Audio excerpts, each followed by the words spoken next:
Welcome everyone back to Dark Truth Podcast. I'm so glad that you took some time out of your day to sit here and join me. I'm not going to take a lot of intro with this one. We're going to get right into it. I do want to start off by saying before I get into this video that I'm in no way what you would consider a Donald Trump supporter or a Donald Trump fan. I was never into the whole mass hysteria of hating this man. In my mind, a lot of times politics and things that we see coming out of Washington, D.C. is pretty much a movie. So, I mean, what better way? You need actors in a movie. So, I mean, that's what he pretty much was to me the entire time he was. Because honestly, I didn't think he was going to become president of the United States. I'm like, this cannot be really happening. Like, he's actually been taken seriously as far as becoming president of the United States. And, of course, it's not the first time a person with really kind of no political background has found themselves in the president's seat of office. Just look at Ronald Reagan, for example. He was an ex-actor turned president of the United States. And to some parts of the country, they still hold on to that legacy of Reagan, of when he was in the White House, he just did no wrong. So, I personally, and it's me too, also too, as a black man, I do not think that Donald Trump,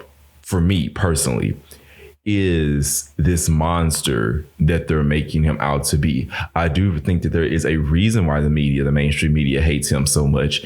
I don't think that that's just because they think that he's just a racist or he's a misogynist. I mean, listen, people clamoring over the Clintons, but then here you had a man in the White House abuse his station as the president of the United States, having an affair with a woman, lied to the American public and said he did not have a sexual affair with this woman, and he did. But we somehow just forgive him for that. That's just, it was just a scandal. It's nothing. But here it is. This man, I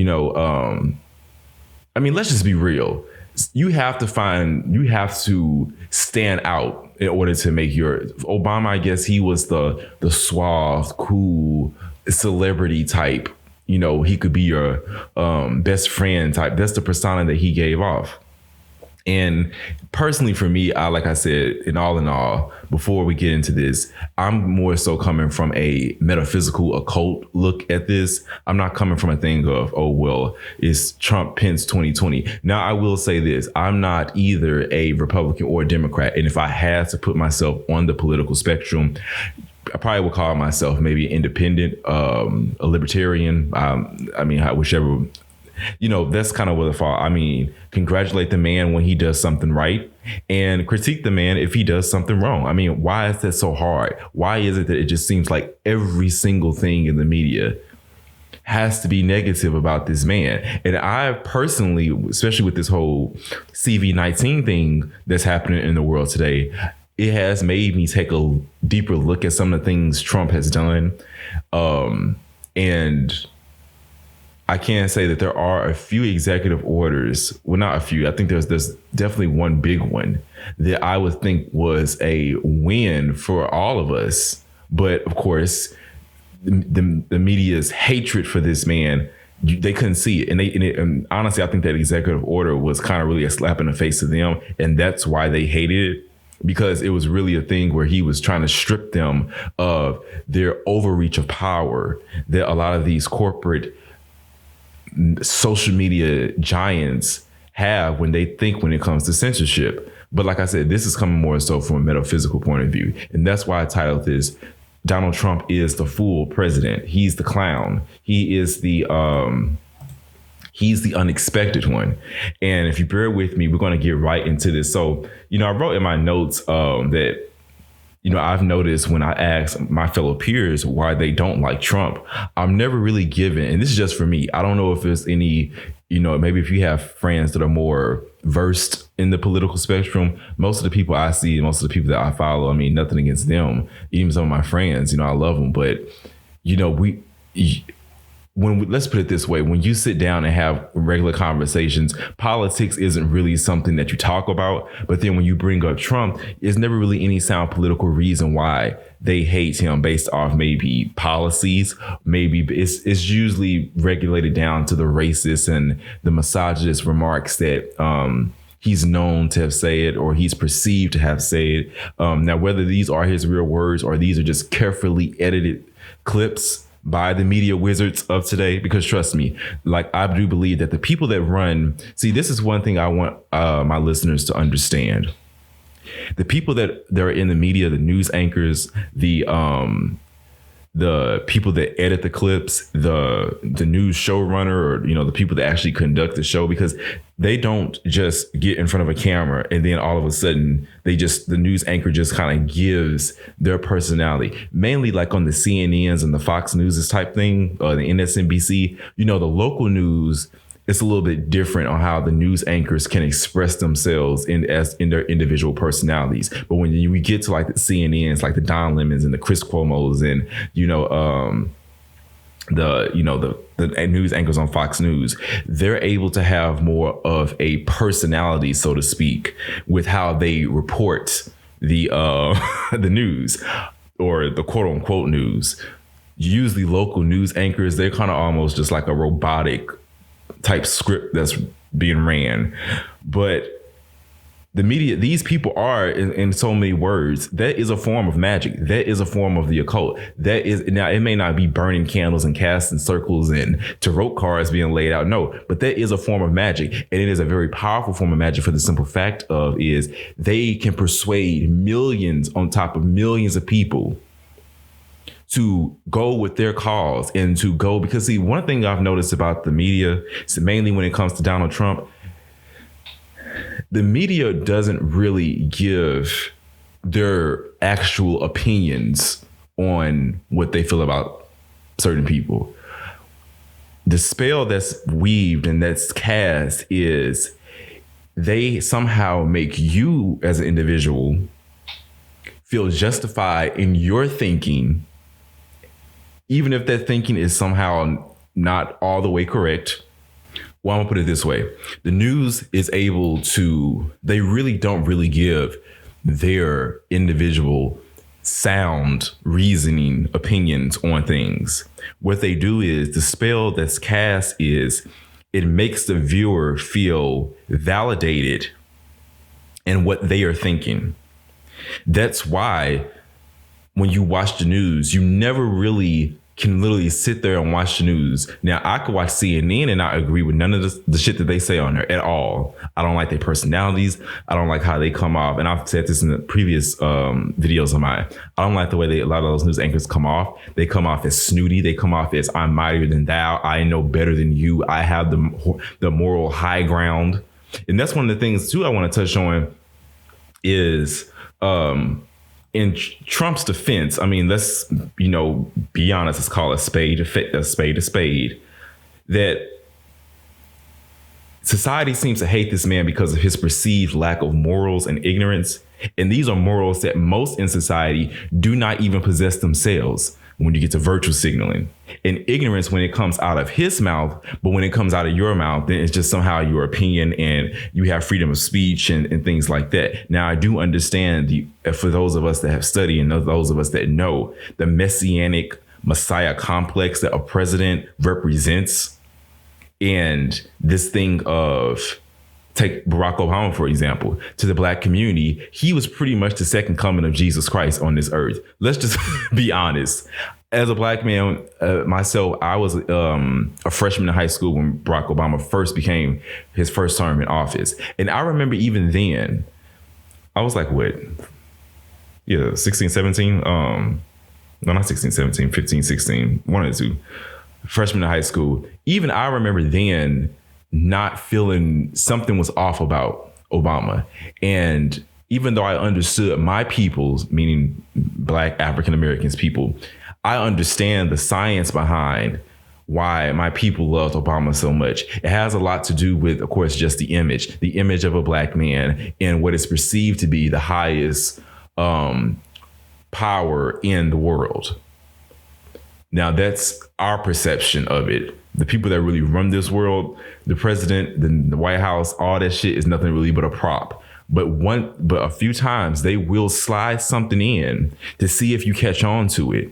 See, sometimes I think that's how I won't call them the elite because there's nothing elite about them, but And even I don't even want to call them the Illuminati because there's nothing illuminating about them. But one thing I can say is sometimes that's how they catch you or catch us.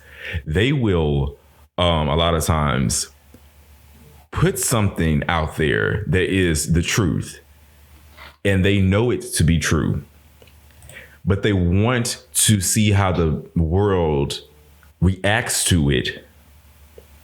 Because then, depending on how you react to it, shows a lot about where your conscious state is and the conscious awareness is at the time.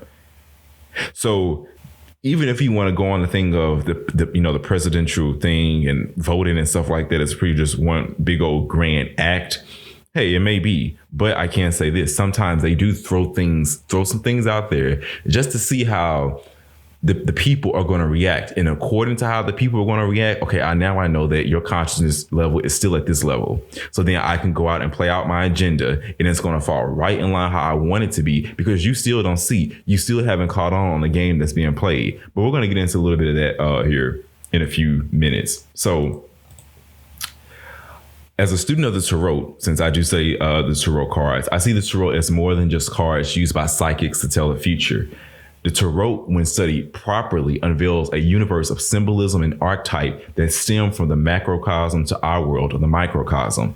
Even the powers that be know the power of the archetypes of the Tarot and will often use them in plain sight in movies, television, and media outlets. But it does take a trained eye to spot them at times. One good movie go to watch is Johnny Depp. He was in this movie called, I think it was called The Nine Gates. It came out in 1999.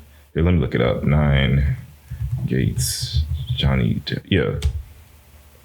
Yeah, it's called The Ninth Gate. Excuse me, The Ninth Gate. Go and watch that movie, The Ninth Gate by Johnny Depp.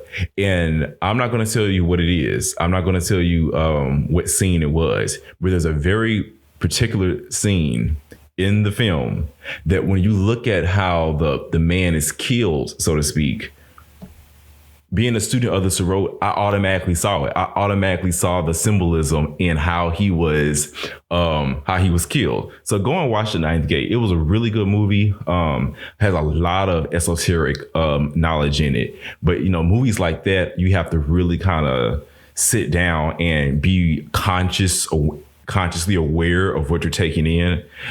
This is not something like Transformers or something like that, where you just go in a movie theater and just turn your mind off for a few hours and just enjoy the ride. No, The Ninth Gate is a movie I think that when you watch it, definitely watch it with the intention of, okay, every scene I'm seeing, every word I'm hearing, every act in this movie, I need to consciously take that in. So go and watch The Ninth Gate, and it'll kind of show you how, the Hollywood and, the higher ups and stuff like that, they use a lot of occult symbolism, which we know that in movies and in television, things like that. But sometimes it does take a trained mind to spot them at times. Donald Trump is the archetype of the fool, the zero card in the Tarot deck, the one that begins the journey, so to speak, or can mark the end of a journey. For this, we would turn to the Book of Thor by Western magician Aleister Crowley. Now, whatever your opinion on Crowley is, if you're listening to this and you're a Christian and you think that this man was a devil worshiper and hey, that's what you think. If you're more of a student of occult knowledge and you know that, Aleister Crowley and his the Book of the Law and the Thelema and stuff, things I study a lot, and I can find a lot of truth in it, a lot of things that resonate with me and how I feel about particular things. I'm not a Crowley fanatic. Sometimes I think that the universe simply uses people to get a point across or get a message across. But sometimes we can, a lot of us, we become fanboys, so to speak, and we misconstrue what the spirit is trying to convey, because we're too focused on the person that the spirit is using to convey it. So I'll put it that way. And I can say objectively, Aleister Crowley is a man that left a wealth of knowledge behind. When it pertains to the Western occult magical tradition, and like I said, a lot of things you really kind of have to be already kind of either learned in some things with the occult, because some things that Crowley wrote, I believe in like his own language, his own way of that if he read it, he understood what he was talking about. But if I'm reading it, I kind of have to maybe come to a conclusion about what he was trying to talk about or convey. But definitely study and look into Aleister Crowley, the Beast 666 and things like that. See, that's I don't want to get too, but see, it ties into what I'm saying. The whole Beast 666 thing. If you really are a student of Crowley and the layman stuff, you will understand that he probably did have a lot of deep meaning behind why he was, calling himself that, or if he viewed himself as that. But it kind of plays into the same thing with Trump, that you need to have sometimes. I mean, celebrities do the exact same thing. You have to have something that puts that shock and puts that awe in the mind of a person, because if you don't, then the way our attention span works as human beings a lot of time, then we just gonna just let you go. And, nobody really checking for the common man living a boring life on the street. No, we vicariously live our lives through celebrities that have this aura of grandiose, and it's an act, it's a character, it's a mask, so to speak, that we are trying to live through. So, I mean, hey, that's kind of how I view it when it comes to Crowley, and see the same thing with President Donald Trump. He did what he has to do to get in office. And honestly, if you start to follow Trump, you would kind of see that he really kind of has died down a lot of times, if we're being honest. A lot of the antics that he has done. But I think sometimes too that was just a way to kind of get people's attention, to kind of say, hey, listen to me, or hey, like I meant you're gonna respect me, so to speak. It's kind of weird, but I'm pretty sure y'all get what I'm saying. So we see that the divine fool, actually, here we go. Let's go to page 73. So if we look at page 73 in the Book of Thoth, it's 73 on the page I'm looking at, because I'm actually reading this on SCRIBD. If you don't have a SCRIBD account on the website, I highly recommend that you get one. I'm actually going to link a link in the comment section. And so I'm reading this on my laptop, and it's on page 73 on my laptop here. And this is in the Book of Thoth. He actually breaks down the tarot card, the symbolism behind the tarot cards, and goes in depth. I mean, like I said, the tarot is more than just, let me show you some cards, I can tell your future or tell you what's happening. No, it really does have a world of symbolism behind it. So we look at this called The Great Fool of the Celts, and it says, this is considerably advanced, and I'm reading this, on these purely naturalistic phenomena above described.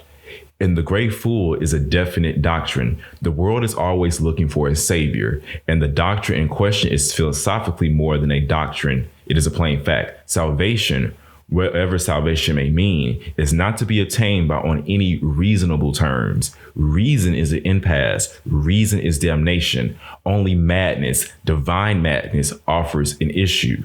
The law of the Lord Chancellor will not serve. The lawgiver may be an epileptic camel driver like Muhammad, a megalomaniac like Napoleon, or even an exile, 3 parts learned, 1 part crazy, an alley dweller like Soho, like Karl Marx. There is only one thing in common among such persons. They are all mad. That is inspired. Nearly all primitive people possess this tradition, at least in a diluted form. They respect the wandering lunatic, for it may be he that the messenger of the Most High. This queer stranger, let us entreat him kindly. It may be that we're entertaining an angel unaware.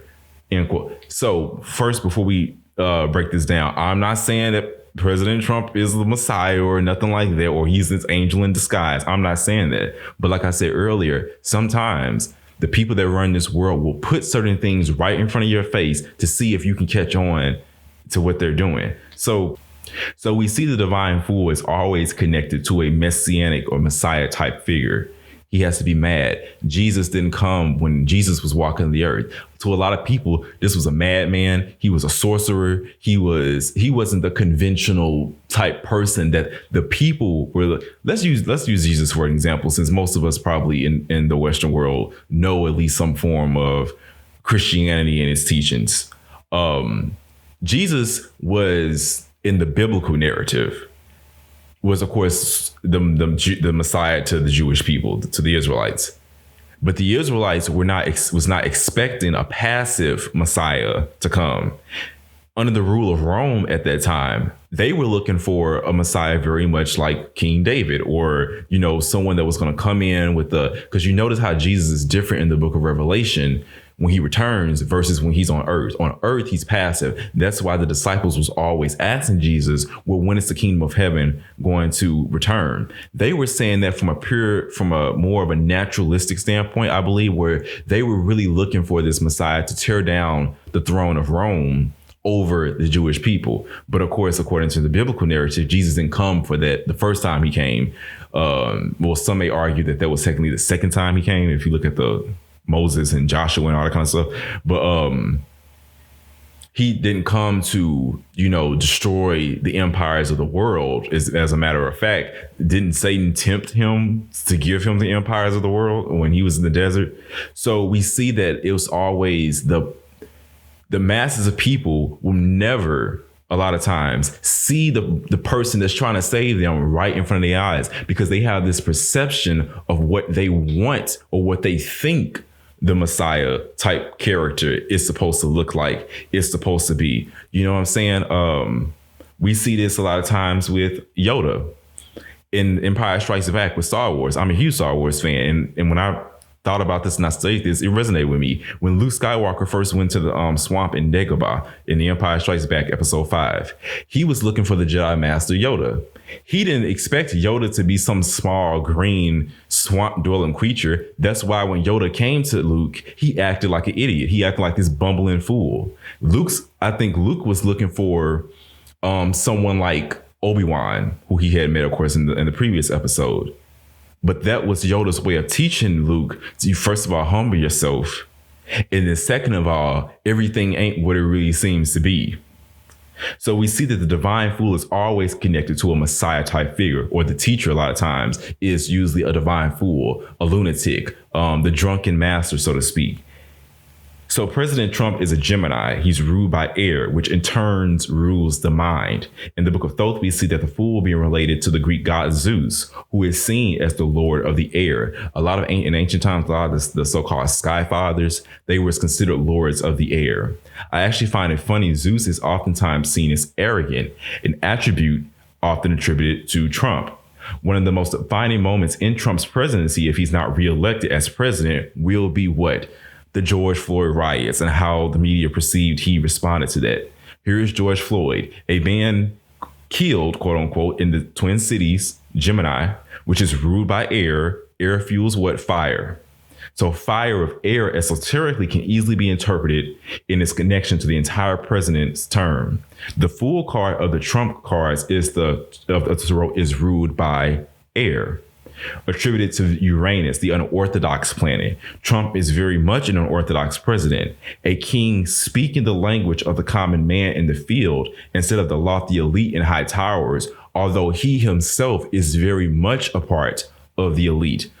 Let's read that again. A king speaking the language of the common man in the field instead of the lofty elite in high towers, although, yes, he himself is still technically a part of the elite. What do I mean by that? What I mean is, when you see the term, when you go back and look at even now with this, presidential race, Trump somehow speaks to his people that love him and follow him and want him in office and want him reelected and wanting him elected in the first place. He's somehow he's vibrating on their level. People like him because in their mind, he is perceived as being anti-establishment.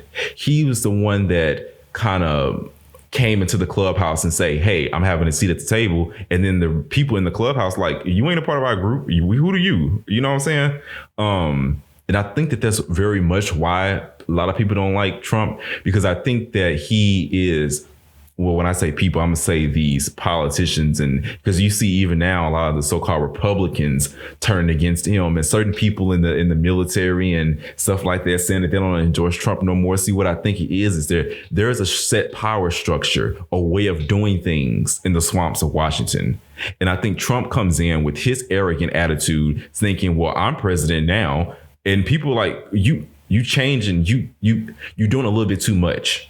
You see what I'm saying? I think that's why a lot of people in Washington, a lot of these so-called politicians don't like him. The fool, and when I say the speaking the language, sometimes I don't think people really even take the time to actually, like I said, I'm not trying to defend the man, but if I'm being honest with myself, honestly, sometimes I think that we don't even take the time to even stop and listen to what he's saying. A great point is this: when this whole coronavirus thing first popped off, I remember watching the video when I was at work, and he was on the news, and he had called out the deep state on national television. And behind him, you can see Supreme Leader Dr. Anthony Fauci put his hand over his face and start laughing. Here is a man that's literally saying that the existence, because that's supposed to just, it's a conspiracy theory. There is no shadow government that y'all looking into deep. Here is the president of the United States who knows more about what goes on behind the scenes than you do. And he literally is sitting in national television in front of the American people, in front of the world at this point, and he is acknowledging the fact that there is a deep state. And nobody don't want to talk about that. The media doesn't try to point that out. Oh no, he's a sexist, he's a racist. You see what I'm saying? You see how they play you? Like I said, they always, even if Trump is just an actor, they always are going to throw something out at you to see if you catch on, because that's how they operate. They know how they can use, how far they can go with the world based off our reaction and participation in what they're doing. The minute you stop and say, well, hold on, that don't make sense, I'm gonna opt out of this, it's the moment they know, okay, we don't got them no more. But the moment you keep throwing things in their face and keep psyops and false flags and stuff like that, and the people actually responding to this, like I said in my last video, thought reform, that to the people it appears that this is just spontaneous and a random incident. To the higher ups, no, it was carefully planned, it was carefully laid out. We carefully wrote everything we wanted Trump to say. He's going to say it and he's going to put his little spin on it, how he is known to talk. But everything now that he's doing what a president would do, what any other president would have done. It is particularly, and I can't say this, being a black man, what I'm seeing was happening with my people, mainly us African Americans, not all of us, because a lot of people are getting off this. You'll be surprised how many black people actually don't really care for the Obamas or care for the Democratic Party. I know there's this perception in the media that they like to put out that black people only vote Democrat or we only agree with Democratic leaders. No, that's very far from the truth. You get a woman like Candace Owens. A lot of times here's another thing. A lot of times she'll say something that honestly makes a lot of sense and honestly should be worthy of consideration. But, oh no, you're an Uncle Tom, you are you're not really black and things like that. And when we think like that, that's what gives somebody like Joe Biden the gall to even sit up on the news and say, oh, well, if you don't vote for me, you're not black. They get that because that's how we act amongst each other. But that's another story for another day. So all in all, President Donald Trump, to me, is, if I'm looking from an esoteric point of view, he is the fool. He is the clown. He's the one that they put in front of you, and he'll probably do everything right. But we're so blinded by the hate, and we're so blinded by this. At this point, I really don't. I get Trump derangement syndrome, so to speak. That when the media and the powers that be and things like that, and Trump's term is finally gone and he's out the White House and stuff like that, and then they really put the real players that they want in front of your face, and you're gonna look back in retrospect and say, well, damn, he was kind of hinting to something. Case in point, the executive order that he signed against online censorship when it comes to companies like Twitter and Facebook and stuff like that. Do people even really understand what that means? But, oh no, he's doing it because he's just being selfish and he just wants Twitter because they're doing it against him. And no. Because then what happens when they start coming after you, when you say something they don't like? So comment below. Let me know what you guys are thinking. But I can say, objectively speaking, looking at certain things, what I've studied in my own studies when it comes to the occult and things like that. I personally can say that Trump, I think, is not what we think he is. Even like I said, even if he's just an actor and he's just all a part of the game that they playing, I do believe that they are throwing little hints and stuff like that out there, but it's coming from a fool in our minds or a clown that we won't even listen to it. So comment below, let me know what you guys are thinking, and you have a blessed day.